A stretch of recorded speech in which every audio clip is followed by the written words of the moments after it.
says that to see a world in a grain of sand and a heaven in a wild flower. In these lines, William Blake stresses on the theme of the poem, which is nature. He says that it is very important for us to be close to nature.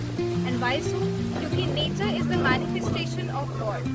He says that sand, अगर हम इस sand को बहुत ही closely देखेंगे, so this sand ये हमें rock से मिली होगी, जो कि millions of years पुराना हो सकता है.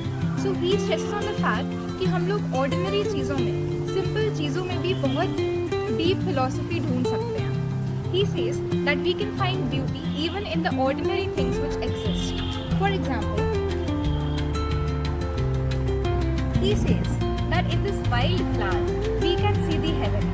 वो कहते हैं कि nature ही manifestation है God का. In the next few lines, Blake says that time and space, they are not fixed.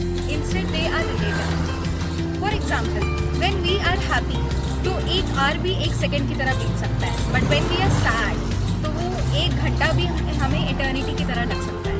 For example, when we are watching a sunset, तो that moment feels so special कि हमें ऐसा लगता है कि वो moment forever last कर रहा है, but ऐसा नहीं होता है. So therefore, Blake here is trying to tell us that true beauty and meaning is completely dependent upon our perception of things. On the other hand, he also says कि when we are sad, तो वही time हमको eternity की तरह feel हो सकता है. For example, a boring lecture, it feels like an eternity.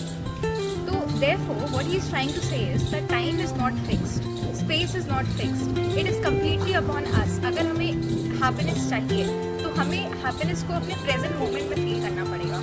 हमें छोटी छोटी चीज़ों में खुश रहना पड़ेगा. This is the main theme of this poem.